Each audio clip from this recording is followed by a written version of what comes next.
এখানে এখানে প্রাপ্তির ইস্যুটা আমি ওইভাবে দেখি না। আমি মনে করি যে আমাদের discussion with IMF, world bank, আমরা হচ্ছে একটা সংস্কার প্রক্রিয়া নিয়ে আমাদের কাজ করছি।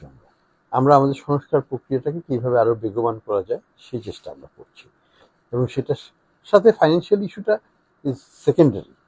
আর আমরা যেভাবে দেখছি যে মানে বিশ্বে এখন বিরাট রকমের একটা ঝড় বইছে ট্রাম্পের যে শুল্ক নীতি সেটাকে নিয়ে, সেটার কারণে IMFও কিছুটা পিছিয়ে আছে, ইন দ্য সেন্স যে ম্যাক্রো ফ্রেমওয়ার্কটা কী হবে, বাংলাদেশের মতো দেশ বা সারা বিশ্বের যে অনিশ্চয়তার সৃষ্টি হচ্ছে সেটার ইম্প্যাক্টটা বিশ্ব অর্থনীতির উপর কী পড়বে এবং সেটার মাধ্যমে বাংলাদেশের উপর কতখানি পড়বে, এটা নিয়ে এখনও তাদের পর্যালোচনা চলছে। এখনও তারা ফাইনাল কিছু করতে পারে না। তো এইসব আনসার্টেনিটির কারণে আমাদের সলিউশন মানে এই প্রক্রিয়াটা এখনও মানে গন্তব্যে আমরা এখনো যেতে পারিনি। কিছু জায়গায় তাদের আরও কাজ করতে হবে, তারা সেই কাজগুলো করছে।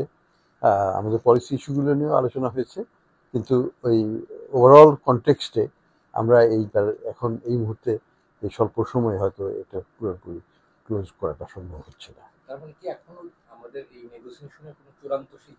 নেগোসিয়েশন চলছে, এটাকে নেগোসিয়েশন বলবো কিছুটা, আবার বলবো যে এটা আমাদের পলিসি ডিসকাশন, এবং পলিসি ডিসকাশনের মধ্যে আমাদের আউটওয়ার্ড যে আমাদের ভবিষ্যতে কী হতে যাচ্ছে, আমাদের গ্রোথ কী হবে, আমাদের ব্যালেন্স অফ পেমেন্টে কী হবে, সেগুলো নিয়ে আলোচনা পর্যালোচনা, মতামত, দ্বিমত, মতানৈক্য, মতৈক্য দুটোই আছে।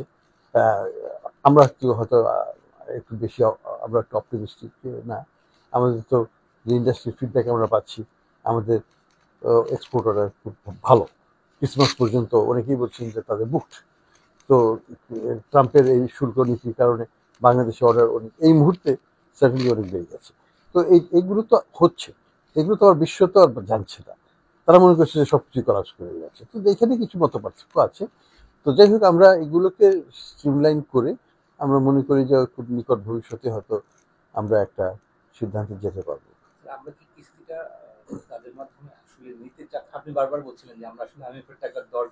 আসলে আমাদের সত্যিকারের অর্থে ব্যালেন্স অফ পেমেন্টের সাপোর্ট যেটা IMF দেয়, সেটা আমাদের এখন না হলে কোনো অসুবিধা নেই।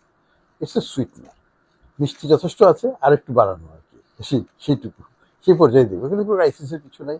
আমাদের রিজার্ভ যথেষ্ট ভালো আছে, রিজার্ভ কমছে না, রিজার্ভ আমরা বিক্রি করছি না। আমাদের রেমিটেন্স এখনও 28.6%, গতকাল পর্যন্ত যে ডেটা আসছে বৃহস্পতিবার পর্যন্ত, অসম্ভব রকমের ভালো। এ মাসে এটা 40%-এর মতো আছে, সেটাও অসম্ভব রকমের ভালো। এক্সপোর্ট এখন পর্যন্ত আমাদের কোনো ইম্প্যাক্ট আমরা দেখিনি, এবং যে ইন্ডিকেশন পাচ্ছি ডাবল ডিজিট এক্সপোর্ট এবছর হবে। তো তাহলে পরে আমাদের তো ব্যালেন্স অফ পেমেন্টে কারেন্ট অ্যাকাউন্টে অলরেডি ডেফিসিট হয়ে গেছে, ডেফিসিট শূন্যের কোঠায় নেমে গেছে। তো সেই ক্ষেত্রে আমাদের তো ব্যালেন্স অফ পেমেন্টে কোনো সংকট থাকার কথা না, এবং সংকট নাইও। তো যাই হোক, আমরা তারপরেও IMF এর সাথে আমাদের আলোচনা দুটো পার্ট, মানে পয়সা করি হচ্ছে, আমি সবসময় বলি সেকেন্ডারি। প্রাইমারিলি আমাদের কাজ হচ্ছে যে আমাদের যে সংস্কার, আর্থিক সংস্কার, আমাদের যে কর ব্যবস্থার সংস্কার, এগুলোর জায়গায় IMF যথেষ্ট গুরুত্বপূর্ণ ভূমিকা রাখছে, আগামীতেও রাখবে। সেই জায়গাটাতে আমি আরো বেশি মূল্যায়ন দিতে চাই। এবার যে বৈঠকে